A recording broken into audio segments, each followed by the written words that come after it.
India में दो नाम हमेशा एक दूसरे के अगेंस्ट लिए जाते हैं ना, तो वो है अंबानी और अडानी। तो इन लोगों ने इतना कमा लिया है कि इनकी 100 पुश्तियां जो होता है ना, वो अब ओन नहीं करना चाहते चीज़ें, वो control. Very good businessman Bill Gates हर साल बोलते हैं कि मैं अपने सब्सटेंशियल पार्ट चैरिटी कर रहा हूँ, लेकिन चैरिटी इतनी करने के बाद भी उनका नेटवर्थ इतना ज़्यादा कैसे बढ़ रहा है? जब माइक्रोसॉफ्ट का शेयर उतना नहीं बढ़ रहा, अगर इंडिया में पैदा होता तो वो कभी बिल गेट्स नहीं बनता। क्यों? अगर मम्मी नहीं होती तो बिल गेट्स इतना बड़ा नहीं बनता। गेट्स के पापा टॉप लॉयर थे। है कि माइक्रोसॉफ्ट दो लोगों ने शुरू की है, बिल गेट्स और पॉल एलन। एक और बंदा था। हेलो अभिषेक, कैसे हो आप? एकदम बढ़िया, आप कैसे हैं? मैं एकदम बढ़िया। क्या चल रहा है आजकल?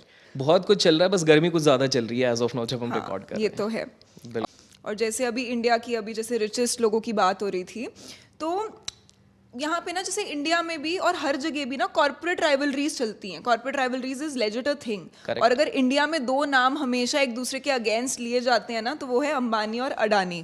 ठीक है, जी। जबकि मैं अक्सर ये वाली चीज सोचती हूँ कि जैसे अभी अनंत अंबानी की वेडिंग हुई तो गौतम अडानी आए थे। अपनी फैमिली को लेके आए थे। बिल्कुल। अभी पीछे जब गौतम अडानी के शेयर्स खरीदने थे तो अंबानी ने खरीदे थे। बिल्कुल। राइट, तो क्या असली में ये राइवलरी है दोनों के बीच में या नहीं है? ऑन फेस राइवलरी है, मतलब दिखाने के लिए है बट rivalry। किस चीज के लिए? मतलब ये किस चीज के लिए यार लड़ रहे हैं? ये रईस इंसान ना जब एक लेवल पे पहुंच जाते हैं तो money is not a game. पैसा तो इन लोगों ने इतना कमा लिया है कि इनकी 100 पुश्तियां बैठ के खाएंगी। सिंपल सी बात है। तो पैसा is not a game, now it is about being richest. So मैं हमेशा ये कहता हूँ कि रिच इंसान जो होता है ना, वो अब ओन नहीं करना चाहता चीज़ें, वो कंट्रोल करना चाहता है। रिच इंसान हमेशा कंट्रोल करेगा। एंड बिलीव मी, आप कोई रिच इंसान बताओ, मैं बता सकता हूँ कैसे कंट्रोल कर रहे हैं। Since you mention about Ambani, I will tell you how they are trying to control things. एक बात बताइए, आज 70% ऑडियंस किस इंस्ट्रूमेंट को सबसे ज़्यादा यूज़ करती है? It's mobile phone. उन्होंने सीधा डेटा वाले इंडस्ट्री में घुसे हैं सो दैट आप सोचो कितने कनेक्टिव पॉइंट्स, उनको किसी भी इंसान का टेस्ट पता करना है, कुछ भी पता करना है, वो उस चीज़ पे सारा डेटा उनके पास है, तो वो डेटा पे घुसे हैं। एक सिंपल सा मैं आपके ऑडियंस को एक वो देता हूँ, और कमेंट्स में आके एक सिंपल सा एक चीज़ करेंगे। आप हमारे देश के टॉप 3 रिचेस्ट देखो, 2 देखो यार, 3 देख लो, चलो खुशी के लिए थोड़ा बैलेंस बनाते हैं। 3 रिचेस्ट के नेटवर्थ देखो, एंड उसके बाद अगले 20 देखो, and see the variation, difference देखो। इतना ज़्यादा डिफरेंस, तो वो क्लियरली दिखा रहा है कि आपने पावर कितने लोगों को देख रखे। Same with US also. US में अब जैसे मतलब कसम से मैं बता रहा हूँ, लोग ये नहीं सोचते हैं Bill Gates is a very good businessman. Bill Gates हर साल बोलते हैं कि मैं अपने सब्सटेंशियल पार्ट चैरिटी कर रहा हूँ, लेकिन चैरिटी इतनी करने के बाद भी उनका नेटवर्थ इतना ज़्यादा कैसे बढ़ रहा है? जब माइक्रोसॉफ्ट का शेयर उतना नहीं बढ़ रहा, वो कैसे बढ़ रहा है? वो कोई नहीं सोच पा रहा। तो there is all together different game. Basic बात यह है कि जो बड़ा इंसान है ना, पहली चीज़ वो कंट्रोल करता है, दूसरा उसने आप लोगों को मैट्रिक्स में घुसा के रख दिया हुआ है। Sorry to use this word, but हाँ, वो मैट्रिक्स में घुसा दिया है। जो इस चीज़ से निकलेगा वो बचेगा। एंड तीसरी चीज़ जो, अब कुछ लोग इस पर भड़क जाएंगे, लेकिन तीसरी चीज़ है luck as a very important. If you want I can proof, अगर आप बोलते हो मैं प्रूव करता हूँ, लक बहुत इंपॉर्टेंट रोल है। मेरे को तो लगता है कि हार्ड वर्क, वो पैसा, सारी चीजें बहुत मैटर करती है, बट पैसा भी किस्मत का होता है। ये मेरा मानना और है। मेरा मानना है कि इन्होंने जितनी भी चीज़ें बोली ना, ये भी सिर्फ 50% ही कॉन्ट्रीब्यूटर है। सारी चीज़ लकी है। मैं बता देता हूँ, सिंपल सा है। बिल गेट्स बढ़िया बंदा है। अब ये सारे वो जो लोग ड्रॉप आउट करते रहते हैं ना, उन लोगों के लिए कि हम ड्रॉप आउट होंगे बिल गेट्स के लिए।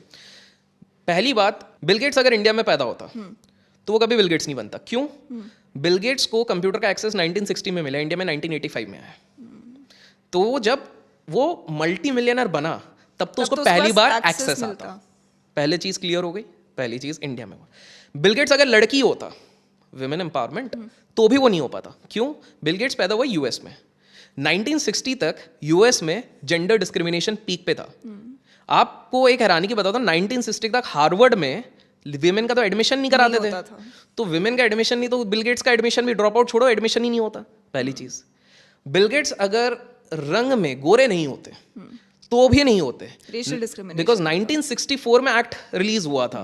तो अगर इसके पहले अगर हुए होते तो उनको राइट्स ही नहीं मिलते। चौथा चीज, बिल गेट्स अगर सियाटल में, सियाटल जिन लोगों को नहीं पता, कंटेक्स्ट बनाने के बोल दूं, दिल्ली के बड़े घर वाले साउथ बॉम्बे, साउथ दिल्ली, और बॉम्बे का साउथ बॉम्बे, ठीक है, इस हिसाब से, और पुणे के हो तो कोरेगांव पार्क, ठीक है, इस हिसाब से कोरेगांव पार्क, विमान नगर, तो वो वहां पे सबसे एलीट प्राइवेट स्कूल में पढ़ रहे थे। कितने लोगों को एक्सेस मिलता है ये आपको पता है। चलो वो छोड़ो, बिल गेट्स की अगर मम्मी, बिल गेट्स की मम्मी नहीं होती तो बिल गेट, मतलब मैं बर्थ के हिसाब से नहीं बोल रहा, लेकिन बिल गेट्स की अगर मम्मी नहीं होती तो बिल गेट्स इतना बड़ा नहीं बनता। कैसे? क्योंकि बिल गेट्स की मम्मी है, आई थिंक मैरी गेट्स है। मैरी गेट्स बैठी हुई थी IBM के डायरेक्टर बोर्ड पे, तो पहली बार जो इन्होंने अपना डॉस का सॉफ्टवेयर बेचा, जो मूवीज में कहानी बना के बताया जाता है कि एक जन को गराज से लेकर, बिल्कुल गराज से लिया, वो भी खुद नहीं बनाया था, गराज से उठा के एक जन को पे करके बनाया गया था, तो बिल गेट्स ने वो चीज़ दी, उसकी मम्मी ने पीछे से डायरेक्टर को पुश करवाया कि भैया ले लो, अच्छा चीज़ है। तो वो IBM का ब्रेक नहीं मिलता तो माइक्रोसॉफ्ट विंडोज कभी एग्जिस्टेंस पे आता नहीं, क्योंकि उनको बड़ा ब्रेक नहीं मिलता।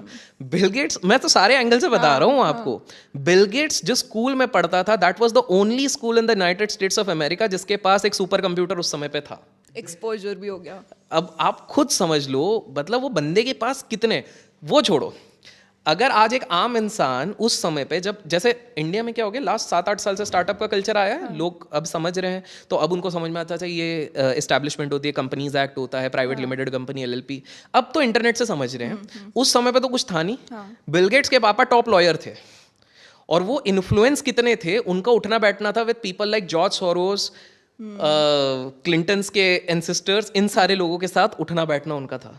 तो उनके पापा ने इनका फ्री में सारा रजिस्ट्रेशन, क्या लीगल हो सकता है, कैसा क्या हो सकता है, एड करी है, सारा एड किया हुआ है। तो I am not saying Bill Gates मेहनती नहीं थे, लेकिन मैं ये कह रहा हूँ कि बिल गेट्स जब थे उस समय पर और 18 घंटे, और आप कितने लकी आप इस चीज़ से समझोगे, काफ़ी लोगों को लगता है कि माइक्रोसॉफ्ट 2 लोगों ने शुरू की है, बिल गेट्स और पॉल एलन, एक और बंदा था, उसका नाम मॉन्टी, पूरा नाम नहीं पता, मॉन्टी। तो क्या हो गया कि जब ये हार्वर्ड पहुंचे तो बिल गेट्स बोला यार अब तो कंपनी बनाते हैं, देखो ड्रॉप आउट करने के लिए ना आपके पास बैकअप होना चाहिए। हाँ, जिगरा होना, एक क्वेश्चन नहीं होगा तो कैसे वो करोगे ना। और सिर्फ जिगरे से ज्यादा बैकअप इन द सेंस, अगर कुछ नहीं भी चला तो पापा मम्मी तो बढ़िया सेट है, संभाल लेंगे, सिंपल सी बात है। उनके पापा मम्मी कितने सपोर्टिव है मैंने आपको बता ही दिया है। तो बिल गेट्स ने पॉल एलन को बोला, उनके जो पार्टनर थे, कि भाई ये कर लेते हैं अपन, छोड़ते हैं, अपन अपना चालू करेंगे, कंपनी चालू करेंगे, ठीक है। दोनों रेडी हो गए। उनके साथ तीसरा जो बंदा था वो मॉन्टी था। तो मॉन्टी ने इनको क्या कहा, पॉल एलन भी सही घर से, ये भी सही घर से, कि भैया अपने को खर्चे मानेंगे नहीं। तो जो मॉन्टी था, मॉन्टी ने बोला भाई मैं ड्रॉप आउट नहीं कर सकता हूँ, मेरे पिताजी गराज में काम करते हैं, और तुम उसके बाद मैं इतने मुश्किल से स्कॉलरशिप लेके यहाँ पे पढ़ने आया हूँ, तो मैं नहीं छोड़ सकता, मेरे पास कोई, और तुम लोग सर्वाइव कर लोगे, मैं सर्वाइव करने के लिए मेरे को डबल काम करना पड़ेगा, तुम लोग बोलोगे इसी पे फोकस करो, नहीं हो सकता। इसी चक्कर में सो एवरीबॉडी